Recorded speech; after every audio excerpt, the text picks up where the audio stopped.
Eu vou falar sobre a 14ª Semana Nacional em Defesa e Promoção da Educação Pública. Nesta semana está acontecendo a 14ª Semana Nacional em Defesa e Promoção da Educação Pública de Qualidade. A Confederação Nacional dos Trabalhadores em Educação, CNTE, por meio de seus sindicatos filiados, está promovendo desde ontem e segue até o dia 26 de abril debates sobre a educação. A oferta de ensino público de qualidade, claro que, na nossa opinião, é uma das metas mais importantes que cabe ao país cumprir. A educação é o instrumento facilitador da conquista de melhores condições de vida para as pessoas e é também o grande instrumento que vai viabilizar a prática da plena cidadania. Uma das grandes dificuldades que o Brasil está enfrentando e que já vem de um bom tempo diz respeito às dificuldades em atrair a juventude para o magistério. E também não poderia ser de outra forma, diante do quadro que aí está. Os salários são baixos, as condições de trabalho são ruins, no mínimo precárias. Os profissionais que se mantêm nas escolas sofrem com doença no trabalho, alergias, varizes, calos vocais e não podemos deixar de falar da violência a qual estão cada vez mais expostos. A Semana da Educação vai abordar esse tema, pois estima-se que existe no Brasil um déficit de mais de 300 mil professores em disciplina das áreas de exatas, biologia, línguas estrangeiras e artes. A CNTE, a Confederação dos Professores, pontua que, embora o piso nacional do magistério tenha significado uma grande conquista para os trabalhadores, enfim, professores e professoras em educação e para a sociedade em geral, infelizmente, os sucessivos questionamentos judiciais e o insistente desrespeito à lei por parte da maioria dos estados e municípios tem impedido a efetiva valorização da carreira do magistério e dos demais profissionais da educação que ainda aguardam, embora a lei manda, o cumprimento do piso que até hoje não é pago.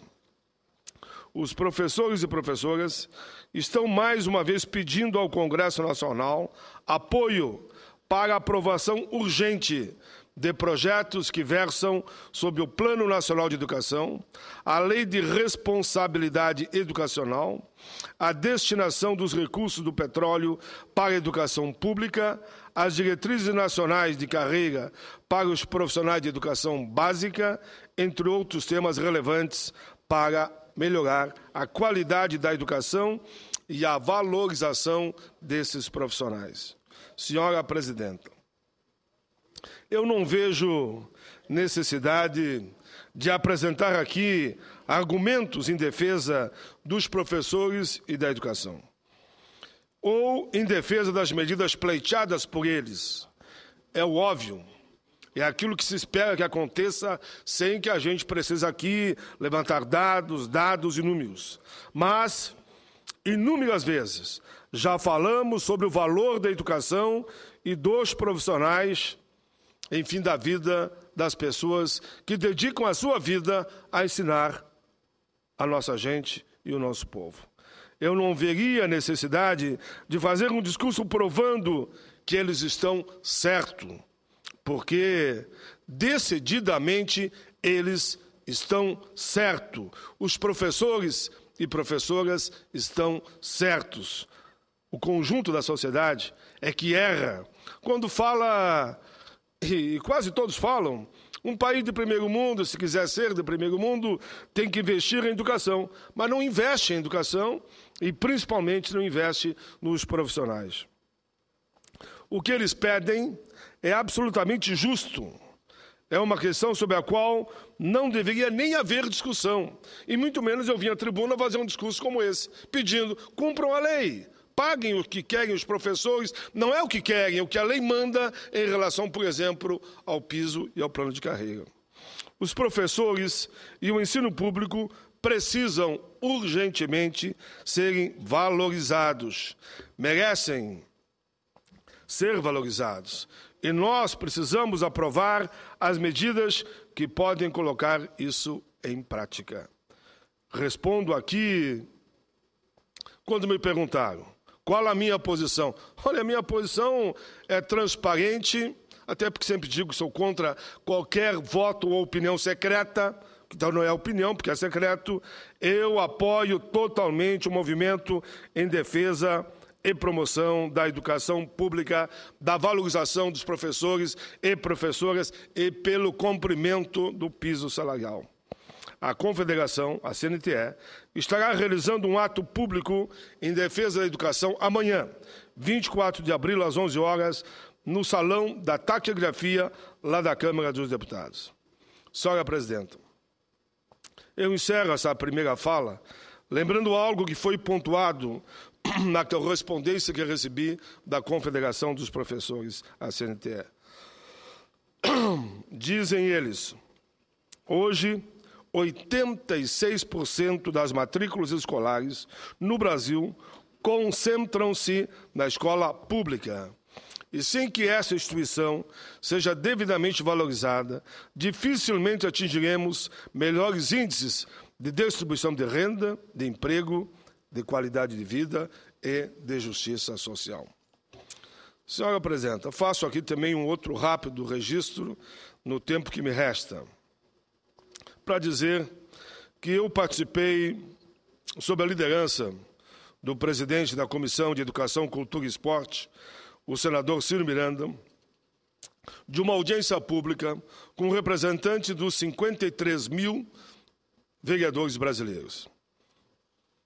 Foi um requerimento de nossa autoria, por intermédio dele, aprovado na comissão, realizamos uma audiência pública para tratar também da PEC 35, de 2012, de autoria do senador Ciro Miranda, como também a visão dos vereadores em relação à educação. A PEC do senador Ciro Miranda falava sobre a remuneração dos vereadores em municípios até 50 mil habitantes. O encontro foi no auditório do Interleges. Estava lotado de vereadores de todos os estados do país, com certeza absoluta. Todos os vereadores que possuem a sua representação maior na União dos Vereadores do Brasil, UVB, sendo seu presidente Gilson Conzatti, lá do Rio Grande do Sul. Felizmente, quero aqui anunciar ao país que o nosso pedido, fazendo eco ao pedido de todos os vereadores do Brasil, com mais de 50 mil eleitores ou habitantes ou menos, a nosso pedido, e o senador Ciro Miranda fez questão de dizer que ele estava retirando a PEC 35 pelo pedido que fizemos a ele, e ele assim o fez, não só porque eu pedi, mas porque também os vereadores do Brasil pediram. Assim, o senador Ciro Miranda solicitou definitivamente o arquivo da sua proposta, e eu só tenho aqui que cumprimentá-lo pela atitude e pela coragem. Teve a coragem de suscitar o debate, mas atendendo o apelo dos 53 mil vereadores do Brasil, ele retirou a PEC 35 e ficou prontamente à disposição para um diálogo sobre a valorização dos vereadores no país, mais do que nunca. Foi aplaudido de pé, tive a alegria de estar lá, participei com ele, e o meu argumento maior, senador, foi dizer que ele teve um gesto de coragem. Que você provocar um debate, trazer os parceiros e os que pensam diferente para o tema é uma coisa. Mas quando você chega à conclusão de que aquela proposta, da forma que estava encaminhada, não seria o ideal, tem que ter coragem para retirar a proposta, e assim fez o senador Ciro Miranda, e por isso foi aplaudido de pé por todos os vereadores lá presentes, em torno de uns 450 vereadores. Eu fiquei muito feliz. Os vereadores são legítimos representantes do Poder Legislativo. Eles estão em contato direto com o povo. Lá no município, lá onde eu falo que o bicho pega, lá que a cobrança é imensa e intensa. A responsabilidade dos vereadores é tão grande quanto a nossa, e também o compromisso é tão grande quanto as causas que nós defendemos. Por essa razão, estou irmanado com os vereadores nessa cruzada nacional, pela valorização das suas atividades. É com satisfação que hoje a gente pode anunciar ao país que a PEC, que proibia que os vereadores tivessem salários, foi arquivada. Arquivada definitivamente. Nós estamos aqui para valorizar a democracia, para valorizar os vereadores, deputados estaduais, federais, enfim, os senadores, os governadores, os prefeitos e, naturalmente, a presidência da República. Senhora Presidenta, me perguntaram se eu não tenho certo cuidado em falar que os vereadores têm que ter direito a um salário. Eu digo, olha, se você fazer uma pergunta hoje para a população, se algum parlamentar tem que ter salário, faça uma pesquisa e dirão que ninguém tem que ter salário. De vereador a presidente da República, tenho certeza absoluta. Quando acontece um crime hediondo, pergunte para a população se ela é favorável ou não à pena de morte. Com certeza, o plebiscito vai dar a pena de morte. Eu aprendi ao longo da minha vida de que a gente tem que caminhar, sim, ao lado do povo. Mas quem é escolhido para um cargo de liderança, como vereador, como prefeito, como deputado ou mesmo senador, ele tem que assumir a responsabilidade de também ajudar aos encaminhamentos e a dar direção para os grandes temas a nível nacional. Não é só porque alguém diz, não, eu sou contra isso, e mais 50 dias, e mais 100 dias, e você se nega a ter opinião sobre aquele tema, porque é polêmico. Por isso, foi com muita tranquilidade que, desde o primeiro momento, quando me perguntaram a minha posição sobre a PEC, assinar a PEC para que tramite, isso é natural. Agora, concordar com o mérito, aí não é natural. Depende, claro, da concepção de cada um. Andar com o povo, caminhar com o povo, mas ajudar a dar direção é papel do líder, a não ser aquele que se omite das suas responsabilidades. E por isso, tomei essa posição e, com alegria, nós verificamos que o senador Ciro Miranda atendeu o pedido desses parlamentares e, naturalmente, da União dos Vereadores do Brasil em todas as suas instâncias. Enfim, nós estamos aqui para reconhecer o trabalho de todos. A audiência na Comissão de Educação, justamente porque os vereadores acreditam e defendem a mesma concepção que nós temos, o ensino livre, público e gratuito em todos os níveis. A educação é um instrumento fundamental na busca de um futuro melhor para toda a nossa gente. Aliás, senhora Presidenta, os vereadores lá, nessa audiência pública, não discutiram só essa questão da PEC 35, que foi arquivada. Discutiram também o apoio à aplicação de 10% do PIB na educação. Discutiram também e referendaram a posição que a ampla maioria do Senado defende, que a totalidade dos royalties do petróleo que os municípios têm direito sejam também aplicados na educação.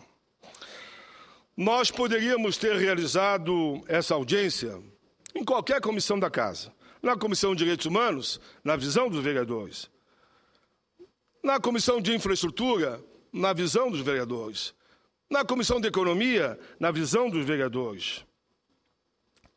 Poderíamos ter realizado na CCJ, porque a PEC 35 lá seria debatida e votada, se não fosse arquivada, na visão dos vereadores. Eu, como venho do movimento sindical, cheguei a usar a expressão: se vamos tirar o salário dos vereadores, vamos tirar também dos sindicalistas. E eu venho do movimento sindical. E claro que eu não sou favorável, senador Pimentel, que a gente tire o salário dos sindicalistas. E como sou contra, sim, que tire o salário dos vereadores, e por isso o resultado final foi muito positivo. Enfim, senhora presidenta, qualquer comissão ou até o plenário poderia ter recebido os vereadores para falar das suas atividades. Há bons vereadores? Claro que há. E alguns vereadores que não são bons? Claro que existe. Como tem deputado, como tem senador, como tem governador, enfim, como tem ministros, em todas as áreas. A Câmara de Vereadores é o corte da sociedade do município, como o Congresso é o corte da sociedade do nosso país, e aqui os setores estão representados. O Congresso é a casa do povo, e os vereadores incorporaram, como ninguém, as causas do nosso povo e da nossa gente. Eu terminaria dizendo, senhora presidenta, vida longa para os vereadores do Brasil. Que Deus abençoe a democracia e que ela seja permanente, permanente. Ditadura nunca mais, nunca mais. Para finalizar, lembro que hoje, amanhã e quinta, 23, 24 e 25, respectivamente, aqui em Brasília, acontece o segundo encontro dos municípios com desenvolvimento sustentável. Sejam bem-vindos também prefeitos de todo o Brasil. Tenham excelentes reuniões, excelente trabalho e saibam que o Senado da República caminhará sempre com vocês. Apoiará, sim, as reivindicações. Claro, alguns mais, outros menos. Eu defendo a municipalidade brasileira. Sou um defensor dos municípios. Como, claro, cada bancada aqui dos 3 senadores defende o seu Estado. Mas sempre no bom debate, no bom combate, tendo uma visão universal, uma visão nacional, mas olhando sempre também para o município. Lá, onde a disputa, eu cheguei a dizer, acaba a ser mais forte até que a escolha de um deputado. Porque ali são amigos, são parentes, são vizinhos, que têm que optar pela escolha de um vereador, quando todos estão interagindo na busca do mandato na Câmara de Vereadores. Senhora presidenta, saí da reunião muito tranquilo pela forma como foi feito o debate, respeitoso com o nosso querido amigo, o senador Ciro Miranda. A forma como foi encaminhado. Os senadores se apresentaram dispostos a fazer um debate pela valorização do parlamento no município, pela valorização do parlamento estadual e pela valorização do próprio Congresso Nacional. Saímos de lá numa parceria muito grande para valorizar principalmente a democracia em primeiro lugar. Senador Pimentel, eu vou concluir, e alguém me disse um dia, eu repito aqui, já tentaram inventar 1000 sistemas no mundo, mas ninguém inventou um sistema melhor que a democracia. Viva a democracia, alegria uma parte de Vossa Excelência. Senador Paim, eu quero parabenizá-lo pelo seu pronunciamento e deixar claro de que o sistema democrático pode não ser o melhor governo, mas até hoje não apareceu nenhum outro que fosse capaz. No caso concreto do Brasil, nossos crescimentos econômicos, com inclusão social e distribuição de renda, só aconteceram exatamente nos períodos democráticos. De 46 a 64, nós tivemos um período de grande crescimento econômico, seja com o processo de industrialização do país, com a criação do BNDES, do BNB da região Nordeste, da Sudene e de uma série de outras instituições que permitiram ao Brasil ter, nos anos 50, um forte crescimento econômico com inclusão social e distribuição de renda. E naquele ciclo, a construção desta capital que está fazendo nesse mês de abril 53 anos de existência. Novamente, após a Constituição de 88, tivemos os problemas graves para administrar o grande endividamento do Brasil nos anos anteriores e, nesse momento, nós estamos assistindo um processo de crescimento econômico com inclusão social e distribuição de renda. Nesse ano de 2012, crescemos pouco, é verdade, mas geramos 1.300.000 empregos de verdade com carteira assinada. Por isso, o fortalecimento das câmaras de vereadores, que foi o primeiro espaço democrático na história brasileira. Era a Câmara de Vereadores de um lado e a delegacia muito próximo. Às vezes era o mesmo prédio onde abrigava as duas instituições. Hoje, nós temos 5.564 municípios com as suas câmaras de vereadores funcionando. Tem alguns defeitos, é verdade, mas o nosso papel é consolidar e permitir o crescimento. Por isso, quero parabenizá-lo pelo pronunciamento e dizer que o fortalecimento das instituições é a segurança do Estado Democrático de Direito. Muito bem, senador Pimentel. Eu só quero dizer a última frase. Mesmo aqui, quando votamos a política de salário mínimo, quantas moções de apoio nós recebemos das câmaras de vereadores de todo o país, e Vossa Excelência foi um dos articuladores daquela proposta, da inflação mais PIB. Quantas moções eu li aqui da tribuna. Mesmo aqui, em outros momentos, quando discutimos a questão dos aposentados, quantas vezes eles fizeram lá a sua vigília apoiando.